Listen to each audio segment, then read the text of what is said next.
Hello नमस्कार, जय हिंद, वंदे मातरम। आप देख रहे हैं जियो न्यूज और हम आपके लिए लेकर आए हैं देश दुनिया की, आपके राज्य शहर की सिलेक्टेड काम की फटाफट बड़ी खबरें। लेकिन उससे पहले यदि आपने हमारे चैनल को सब्सक्राइब नहीं किया है तो चैनल को सब्सक्राइब करके बेल नोटिफिकेशन ऑन करें और इस वीडियो को ज्यादा से ज्यादा लाइक और शेयर करें। बड़ी खबरें देखने से पहले आपके लिए आज का सवाल, भारत में पुलिस किसे गिरफ्तार नहीं कर सकती? ऑप्शन ए मुख्यमंत्री को, ऑप्शन बी राष्ट्रपति को, ऑप्शन सी मुख्य न्यायाधीश को और ऑप्शन डी प्रधानमंत्री को। इस सवाल का जवाब हमें कमेंट करें और आप किस राज्य और शहर की ज्यादा खबरें देखना चाहते हैं हमें कमेंट करके बताएं ताकि हम आपके राज्य शहर की ज्यादा खबरें दिखा सकें। चलिए अब देखते हैं आज की फटाफट बड़ी खबरें।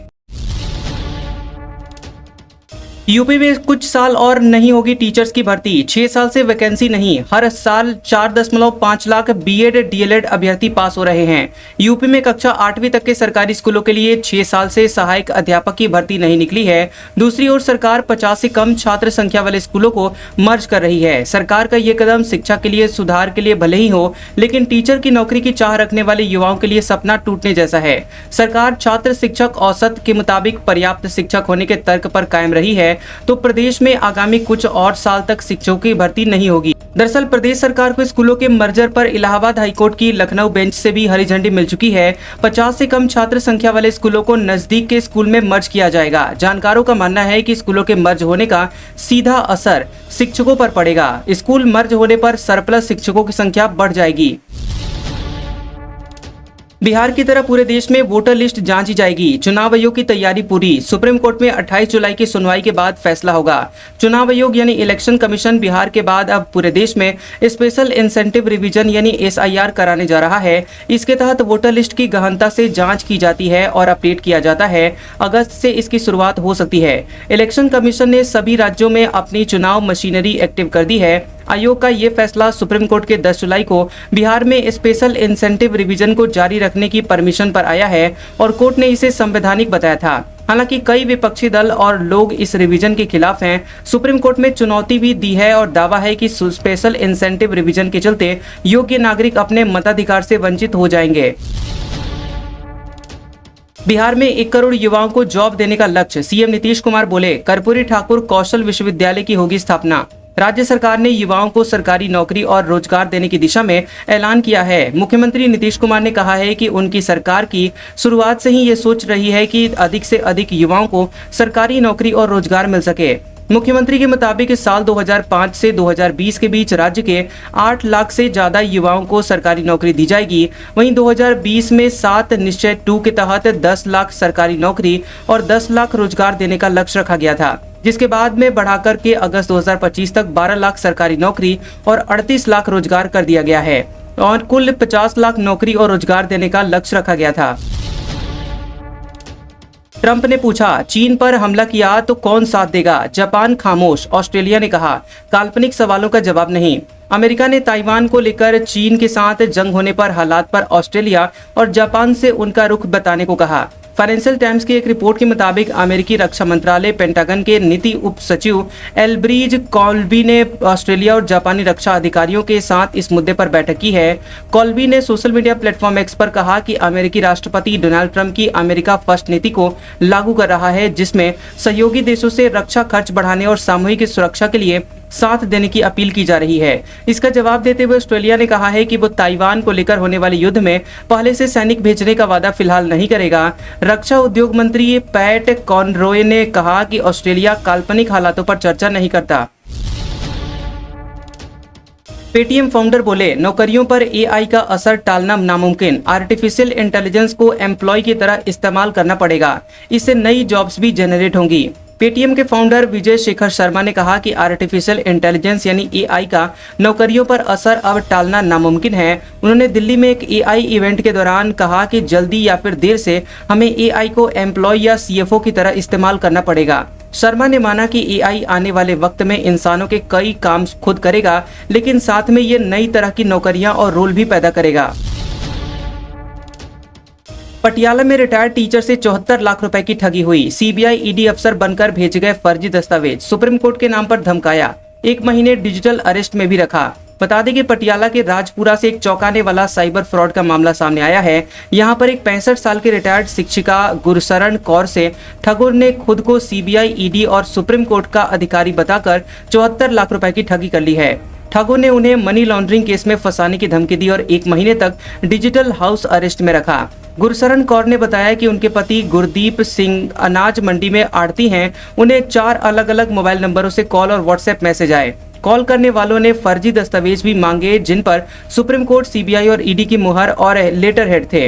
डर और भ्रम में आकर उन्होंने धीरे धीरे 74 लाख रुपए ट्रांसफर कर दिए। फिलहाल पुलिस ने अब मामला दर्ज कर जांच शुरू कर दी है। स्वच्छता सर्वेक्षण 2024 इंदौर समेत 15 शहर सुपर लीग में। अहमदाबाद पहले, भोपाल दूसरे और लखनऊ तीसरे नंबर पर रह सकता है। आधिकारिक घोषणा जल्द होगी। स्वच्छता सर्वेक्षण 2025 में इंदौर, सूरत और नवी मुंबई जैसे 15 शहरों को स्वच्छता सुपर लीग में रखा गया है और पहले इसमें 2 साल टॉप 3 में रहे शहर शामिल होते थे। अब अवधि बढ़ाकर 3 साल कर दी गई है। इस लीग में शामिल शहरों की रैंकिंग नहीं होती, लेकिन इन्हें 12,500 अंकों की स्कीम के तहत अंक मिलेंगे और इससे अन्य शहरों को टॉप रैंक पाने का ज्यादा मौका मिलेगा। सर्वे कमेटी में शामिल सूत्रों का कहना है कि स्वच्छता में इस बार अहमदाबाद पहले नंबर पर आ सकता है, वहीं भोपाल दूसरा और लखनऊ तीसरा स्थान हासिल कर सकता है। हालांकि अभी तक इसकी आधिकारिक घोषणा नहीं हुई है। बिहार की वोटर लिस्ट में नेपाल, बांग्लादेश के लोग। चुनाव आयोग के अफसरों के हवाले से खबर। 1 अगस्त से जांच होगी, सिब्बल बोले। आयोग कठपुतली। बता दें कि बिहार में वोटर लिस्ट वेरिफिकेशन का काम जारी है। इस दौरान चुनाव आयोग के अधिकारियों का दावा है कि बिहार में बड़ी तादाद में विदेशी हैं। इलेक्शन कमीशन अफसरों ने न्यूज एजेंसी को बताया कि हमने मतदाता सूची पुनरीक्षण के लिए घर घर जाकर दौरे किए। इस दौरान हमें नेपाल, बांग्लादेश और म्यांमार से आए लोग बड़ी संख्या में मिले हैं।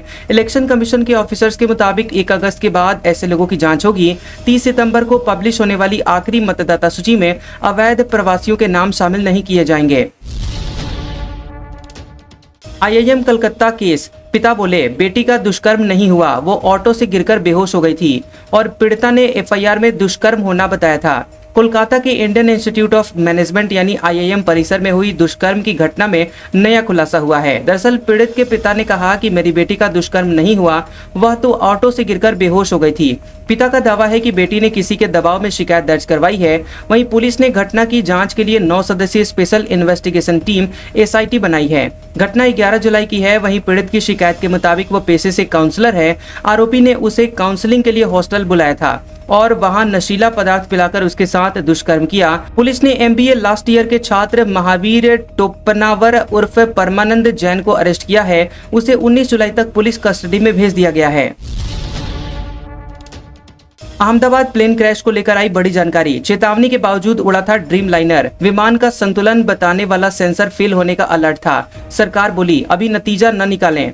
12 जून 2025 को एयर इंडिया की Ahmedabad London flight Boeing AI-171 हादसे की प्रारंभिक जांच रिपोर्ट शुक्रवार रात को करीब 2:30 बजे जारी की गई और इसमें एक गंभीर चूक सामने आई, जिसके केंद्र में है एक चेतावनी SDAB POS XDCR यानी विमान का संतुलन बताने वाला सेंसर फेल हो सकता है। ये तकनीकी अलर्ट विमान की पिछली उड़ान दिल्ली अहमदाबाद के ठीक बाद पायलट द्वारा दर्ज करवाया गया था। इसके बावजूद महज 1 घंटे में फिर से इस विमान को उड़ान के लिए क्लियर कर दिया गया।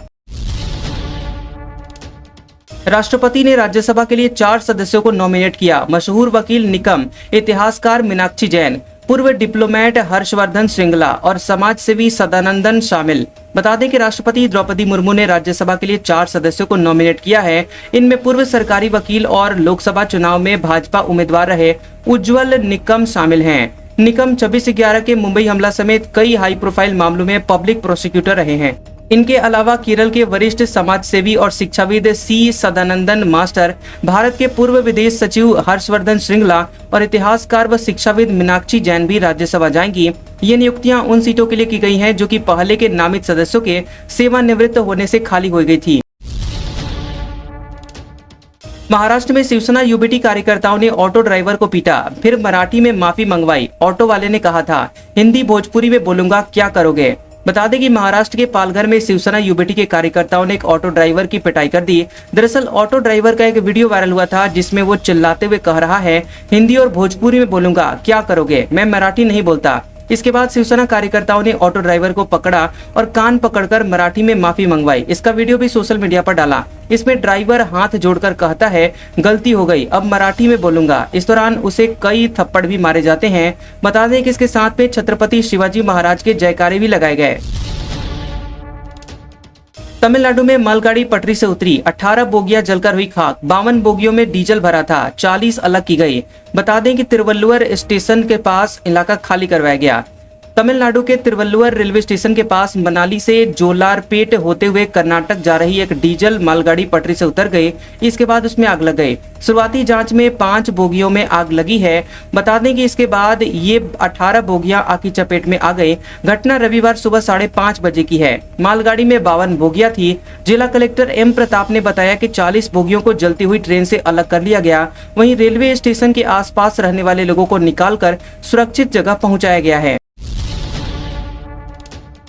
राजनाथ सिंह बोले, लखनऊ से ब्रह्मोस की 14 देशों में डिमांड, अब यूपी में कोई बदमाश सीना तानकर नहीं चल सकता, यहाँ कानून का राज। रक्षा मंत्री और लखनऊ के सांसद राजनाथ सिंह ने नेशनल पीजी कॉलेज में आयोजित एक कार्यक्रम में कहा कि ब्रह्मोस मिसाइल की कामयाबी ने भारत को अंतर्राष्ट्रीय ताकत बना दिया है। और उन्होंने ये भी कहा कि उत्तर प्रदेश अब उद्योग, कानून और बुनियादी ढांचे में नए कीर्तिमान स्थापित कर रहा है। बिना किसी का नाम लिए उन्होंने मुख्यमंत्री योगी आदित्यनाथ के काम की तारीफ की और कहा कि अब यूपी में कोई बदमाश सीना तानकर नहीं चल सकता, यहाँ पर अब कानून का राज है। राजनाथ सिंह ने स्वतंत्रता संग्राम सेनानी और पूर्व मुख्यमंत्री चंद्रभानु गुप्त को याद करते हुए राजनीति को सेवा का माध्यम बताया और एक पुराना संस्मरण भी साझा किया। बीएलओ फर्जी तरीके से भर रहे हैं फॉर्म, तेजस्वी यादव ने कहा। महागठबंधन ने चुनाव आयोग पर बोला हमला, कहा बिना डॉक्यूमेंट के हो रहा है वेरिफिकेशन। पटना में महागठबंधन की ओर से प्रेस कॉन्फ्रेंस आयोजित की गई, जिसमें नेता प्रतिपक्ष तेजस्वी यादव ने चुनाव आयोग की प्रक्रिया पर गंभीर सवाल खड़े किए। तेजस्वी यादव ने कहा कि चुनाव आयोग ने दावा किया है कि 80% से ज्यादा मतदाताओं का सत्यापन हो गया है, लेकिन अभी तक उनका खुद का सत्यापन नहीं हुआ है। नेता प्रतिपक्ष ने अटल पथ पर फॉर्म फेंका हुआ वीडियो भी दिखाया। तेजस्वी ने एक तस्वीर दिखाते हुए कहा कि देवघर में फॉर्म पर जलेबियां बन रही हैं, यानी कि फॉर्म में गड़बड़ियां हो रही हैं। वहीं पटना के अटल पथ पर फॉर्म सड़कों पर फेंके जा रहे हैं और गाड़ियां उनके ऊपर से गुजर रही हैं। जीतनराम मांझी का तंज, बेटा मैंने चारा खाया, तुम भाईचारा खा जाओ। लालू यादव को जंगल राज का महाराज, तेजस्वी को युवराज बताया। नेता प्रतिपक्ष ने बढ़ते हुए अपराध पर उठाए सवाल। बिहार में लॉ एंड ऑर्डर को लेकर राजनीति तेज है। तेजस्वी यादव कानून व्यवस्था पर लगातार सरकार को घेर रहे हैं। वहीं अब केंद्रीय मंत्री जीतनराम मांझी ने एक पोस्ट के जरिए लालू परिवार पर तंज कसा है। हम सुप्रीमो ने अपनी पोस्ट में लिखा कि जंगल राज के परम परमेश्वर की कृपा से जंगल राज के महाराज ने अपने युवराज को आदेश दे दिया है, बेटा ललटुनवा, हम तो सिर्फ चारा खैले नहीं, तू भाईचारा खा जी है। इसके साथ ही एक फोटो शेयर की जिसमें सोनिया गांधी, राहुल गांधी, लालू प्रसाद यादव और तेजस्वी यादव है। पोस्टर पर लिखा है जंगल राज के महाराज और युवराज। देवघर में बाबा वैद्यनाथ मंदिर में 4 किलोमीटर लंबी लाइन, सुइयां जलेबियां पहाड़ चढ़कर आ रहे कांवड़िए। बस स्टैंड से मंदिर जाने के लिए बाइकर्स ले रहे हैं 50 रुपए।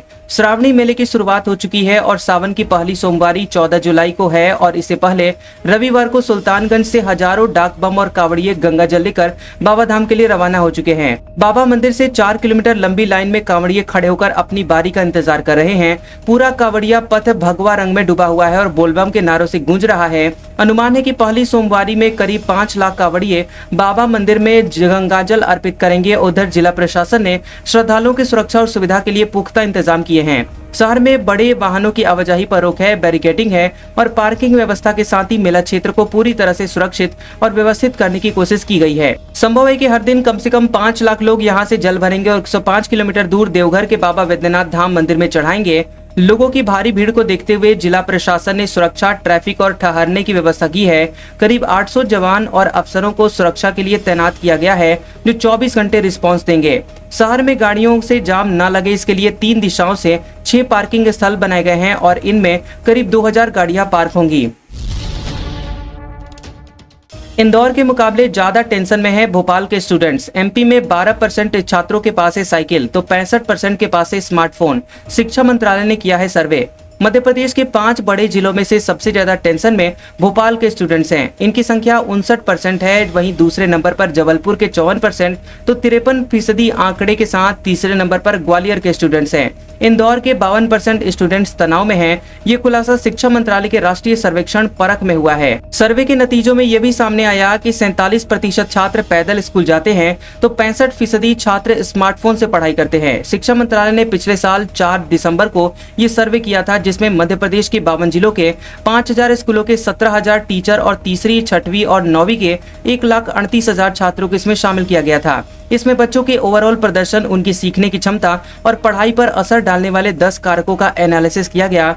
शिक्षा मंत्रालय ने 8 जुलाई को सर्वे के नतीजे जारी किए। आज का सुविचार: जो व्यक्ति स्वयं अपनी नजरों में अपने आप को नहीं उठा सकता, दुनिया उसे अपनी नजरों में कभी नहीं उठाएगी। इसलिए सबसे पहले खुद पर, अपने स्किल्स पर काम करना शुरू कर दीजिए और खुद को झूठी तसल्ली देना बंद करिए और ईमानदारी से मेहनत कीजिए। कैसा लगा ये वीडियो हमें कमेंट सेक्शन में जरूर बताएं। वीडियो पसंद आया हो तो वीडियो को लाइक और शेयर करें और ऐसी इंटरेस्टिंग वीडियोस देखने के लिए हमारे चैनल जियोबी न्यूज को सब्सक्राइब करें और बेल आइकॉन को दबाएं। और हमारे ओल्ड और लेटेस्ट वीडियोस देखने के लिए हमारे प्लेलिस्ट और कम्युनिटी टैब को जरूर चेक करें। तो मिलते हैं अगले वीडियो में, तब तक के लिए आपका शुक्रिया।